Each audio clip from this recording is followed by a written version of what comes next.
嗨，大家好，我是坦平叔。今天是2025年4月23号。这一期咱们聊一篇文章。今天我在网上看到一篇文章，这个文章写得非常好。这是中美关税战、贸易战以来我在网上看到写的比较理性、比较中肯、比较客观的这么一篇文章。它这个文章里面很多内容我在节目里面和以前直播里面都讲过，但是有人写出来呢会更加系统、更加完整。所以我们一起来看一看他这文章他是怎么说的，大家看一看有没有道理。他文章这么说的他说中国有文字记载的3000年历史，能够吃饱饭的年代屈指可数，能吃上肉的年代更是凤毛麟角。至于不打仗、不逃荒、百姓相安的时代，几乎从未存在过。唯一一次出现，正是我们正在经历的这40年。我想大家如果看过历史就知道就是咱们这个3000年来说一般的50年就会有全国性的这种叫战争吧，或者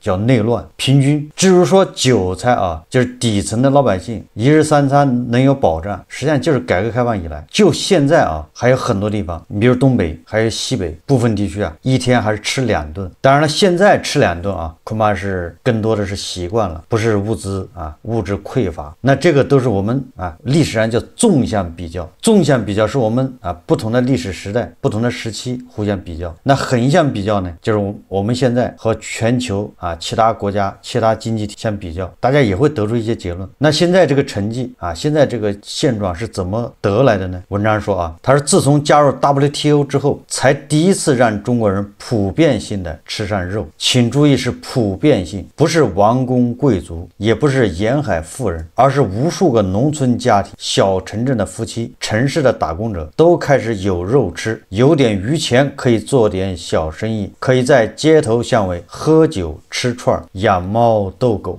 这个一点都不夸张稍微有点年纪的人比如我这样大的，上个世纪80年代我们就是缺肉像我这个年纪的挨饿倒已经这个很少了，但是缺肉、缺副食品、蛋奶、鱼肉这些东西，现在敞开肚皮吃人人都已经吃出健康问题了，对吧？今年要进行健康什么管理，都是营养过剩。上个世纪80年代没有这问题，大家都挺瘦的，就跟那个曹县一样全国胖子不多。文章说当然改革开放不是自来水龙头拧开就有的，是历史给我们开的一扇罕见的绿灯，是拿掉意识形态的紧箍咒，吞下市场化的苦药水，承受全球化的剧痛换来的。是因为我们不再闭目塞听，不再画地为牢，不再对世界喊打喊杀，才得以第一次以一个普通国家的姿态站在了全球规则的流水线上。中国历史不是没有富裕过，盛唐、康乾、宋元交替之间总有那么些高光时刻，但从未像现在这样富而广、安而久。你以为这是正常？不，这叫奇迹。正因为它太特殊了，我们才不能当它是常态。它是一种罕见的政治理性，是对灾难深刻反思后的修正，是无数人用沉默、牺牲与忍耐换来的喘息窗口，而窗口是会关闭的。一旦我们重新走回封闭、自恋、虚假，一旦我们开始敌视市场、压抑言论、漠视法治，一旦我们认为吃不上肉也没关系，吃草也能强大，那么这场来之不易的奇迹将如晨雾般散去。可以说这个40年在我们人类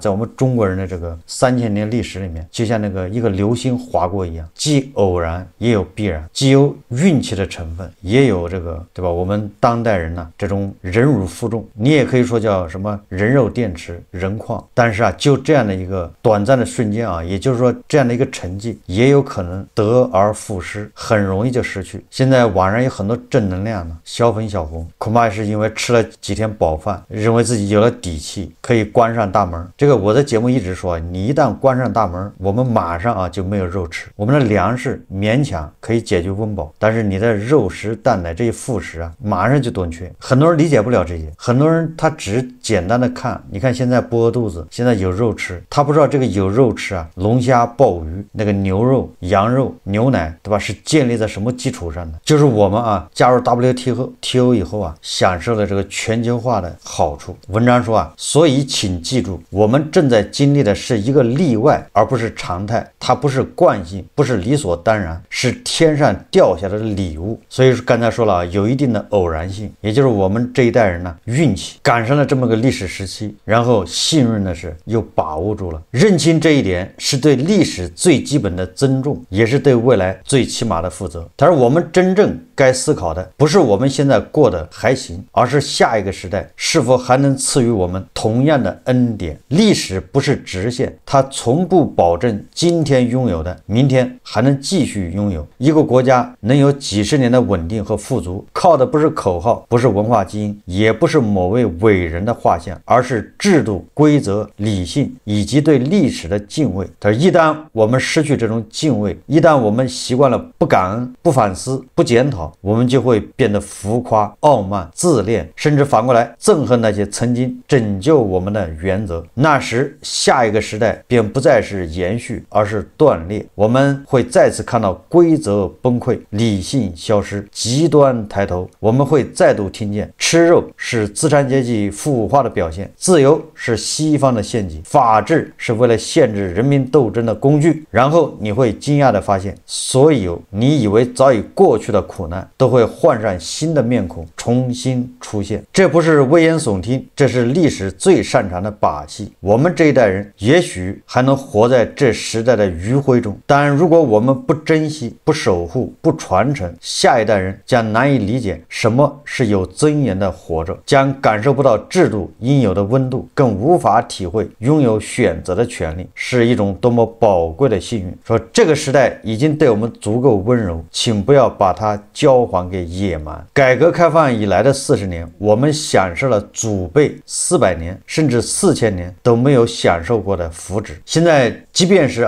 中西部的农村，我们不要看北上广深一线城市或者是杭州、成都，我们即便是中部省份的一些乡村，现在也不可同日而语。首先，村村通公路，就是公路直接到家，家家户户都盖房子。现在农村里面这个有私家车的非常多，一到春节农村里面还堵车这几年这个景象非常多。为什么堵车呢？就是车太多有的一家还2、3部车的。当然了，农村发展也还有跛足的地方，也就是有不足的地方，但是它这个进步的地方也要看到。文章说生活在开元盛世的老百姓是体会不到安史之乱、灾民挨饿的滋味的，但是挨饿曾是中国人的常态。现在咱们升斗小民又面临着一次重大的历史选择：吃饭还是吃草？一念花落，一念天堂，一念地狱。这个文章写在关税战、贸易战的当下是很有意思的。实际上这个文章就是让我们要知道，第一个，作为韭菜，在历史上你能吃饱饭，这个是个偶然，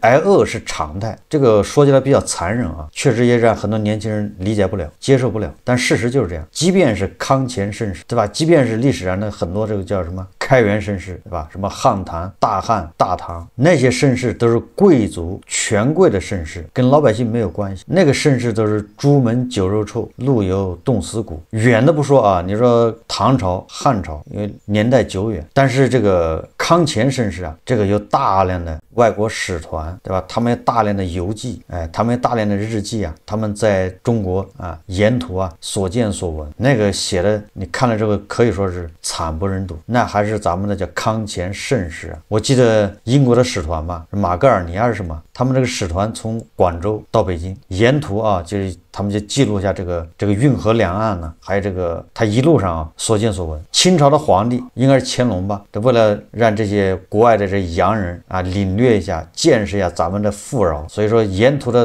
官员都要给这些使团送这些肉、鸡吃的、喝的。有时候天气炎热这些肉容易腐坏，送的太多吃不了，还有水果这些乱七八糟的，这些外国使团就把这些东西从船上扔到水里处理的不要，结果岸上就有大量的中国的农民就等着使团处理这些肉啊，这些水果，然后他们就从那个水里面把这些腐烂的肉捞起来。这还是康乾盛世啊，一念天堂，一念地狱。这个文章的意思就是说，如果对吧，我们不能审时度势啊，一赌气把门关上，那就是叫地狱。如果我们坚持把门打开，融入世界，与人友善，那么就叫一念天堂。刚才也说了啊，就是在特朗普和特朗普的小集团呢发起这个贸易战、关税战，这个也激起了大国啊一些民族主义、民粹主义，也就是他不能正确的认识这个贸易战、关税战，把贸易战、关税战当成一种你死我活的一种斗争啊。这些人呢，现在在世界上喊打喊杀，吃了40年的饱饭，但是忘了这个饱饭是怎么来的。当然，他也不能正确的认识到这个饱饭随时会失去。如果不是改革开放啊，就我们到现在为止，恐怕都很难说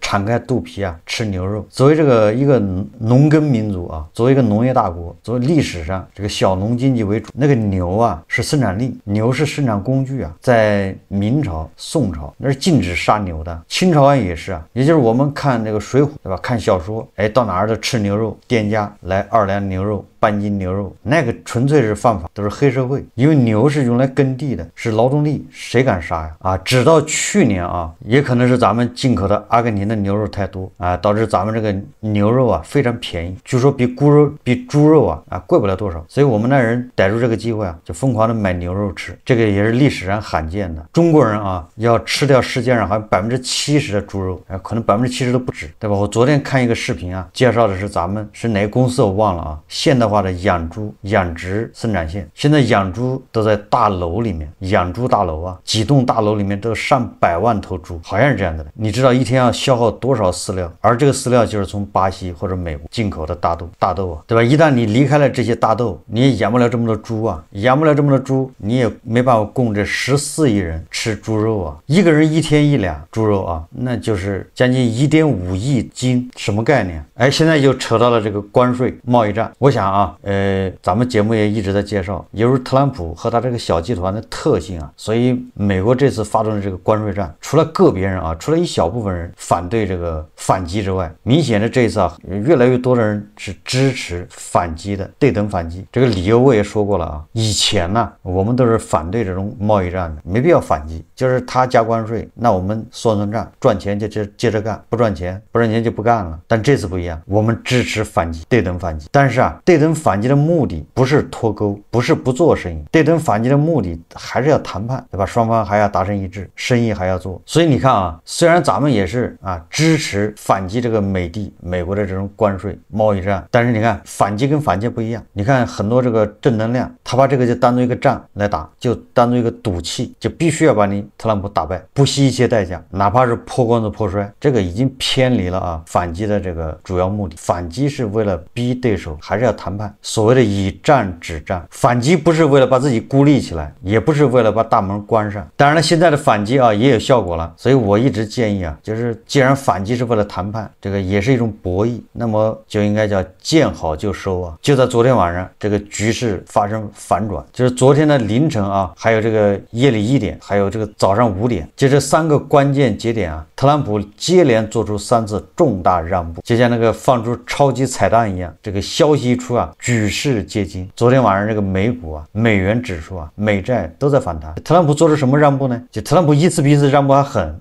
第一个就是美国的财政部长贝森特啊，公开表态，直言对华贸易战难以持续，并且预计紧张局势即将引来缓和。这个是美国的财长啊，向外界释放一个信号，也就是中美贸易关系也可能迎来新的转机，贸易战也可能要告一段落，不打了。第二个呢，特朗普本人也有了最新的声明，他对媒体说啊，145%的关税实在太高了，然后他对华关税将大幅降低。这个特朗普还说啊，中国会十分欣喜，未来中美定会紧密合作。你看到特朗普这儿话又反过来说了，这个对特朗普来说他没有什么忌讳啊。我记得我在昨天前天节目说了，有人是死要面面子活受罪。但是特朗普不是这种人，特朗普没有内耗啊，他不要面子，他不受罪，对吧？他今天想明白了，他今天就改。你看看，昨天晚上想明白了，昨天晚上就改。哎，大家看我那个节目了吧？我是前2天做的。我说特朗普，你就等他想明白，他一想明白，他马上就改，他没有什么什么迫于面子，对吧？我已经这么做了，我不能改，死不认错。那特朗普不是这种人，所以他昨天晚上说未来中美定会紧密合作145的这个关税太高了，我要调低，所以这个给市场现在吃了个定心丸，让市场看到中美贸易关系缓和的曙光。第3个就是特朗普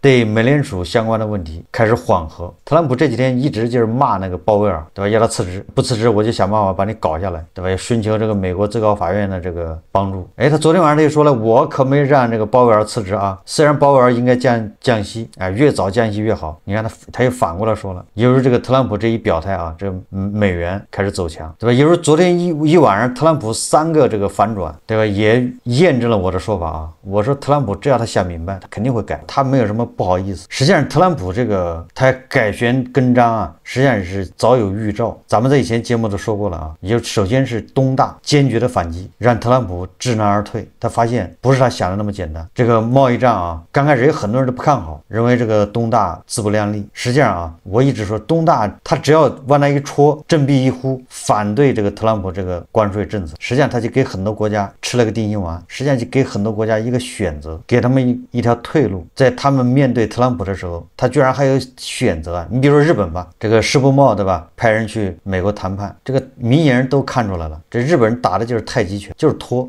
现在谁难受是美国难受。这个日本人说这个关税必须要取消，连10%都不能加，他有没有打算让步？拖吧。看越南，大家都采取一个拖字诀。这个越南说了我跟美国谈判归跟美国谈判，跟美国的任何关税政策不损害第三方。你看看，也就是特朗普希望联合很多国家，对吧？围堵大国，他这个至少没那么一帆风顺，对吧？越南跳出来反对，说我们跟美国谈关税那是我们的事情，不影响第三方，就是不针对第三方。大家都拖吧，急的是特朗普对吧？这是关于贸易战和关税。那么国内的那个鲍威尔直接就跟这个特朗普对着干，鲍威尔就是不降息，并且指责目前美国这个乱局就是你特朗普贸易战和关税导致。关于俄乌战争呢，对吧？特朗普现在放风，这些恐怕也得不到欧洲和乌克兰的支持，对吧？得不到这个当事双方的认可，所以特朗普的这个关税博弈大概率以雷声大雨点小的态势收场，也就是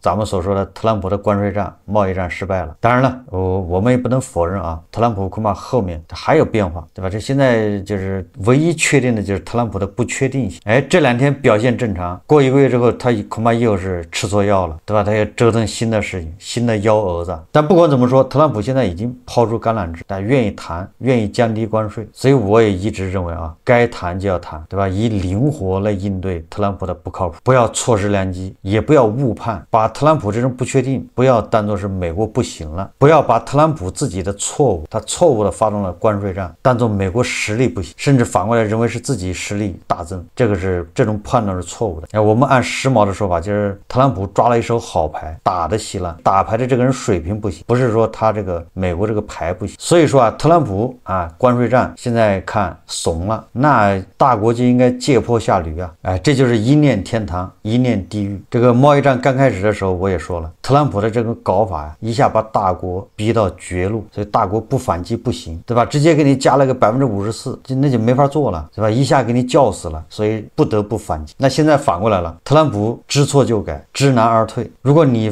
把特朗普非要逼上绝路，逼到墙角，不给他一个梯子，对吧？让他下来，那相当于逼他反击，那就是错失良机悔之晚矣。其实反过来说，就是特朗普的错误咱们不能再犯，没有必要把人逼上绝境了。就在昨天这个贝森特他在一场闭门活动中，他对媒体说他强调特朗普政府对华关税政策并不以脱钩为目标。他也坦言，中国和美国两国尚未开始谈判，但协定在未来还是有可能达成。在摩根大通于华盛顿举办的一场闭门论坛上，贝森特面对在场的投资者表示，没有人认为中美两国之间的贸易对峙现状是可以持续下去的。他强调称特朗普政府关税政策的目的并不是寻求对华脱钩。所以说这个大国也不能误判，更不能在这个民族主义，对吧？民族情绪、民粹情绪的的裹挟之下产生误判呢？商业就是商业，利益就是利益，对吧？没必要把这个搞成你死我活，有你没我，变成真正的这个叫敌我矛盾。商业本来是竞争嘛，商业讲究的是双赢，只是各自赢多少的问题，对吧？不是你死我活，有你没我，一念天堂，一念地狱。好，这期节目我们就聊到这里，感谢大家收看。如果喜欢我的节目，欢迎订阅转发，也可以在下方留言评论，谢谢大家。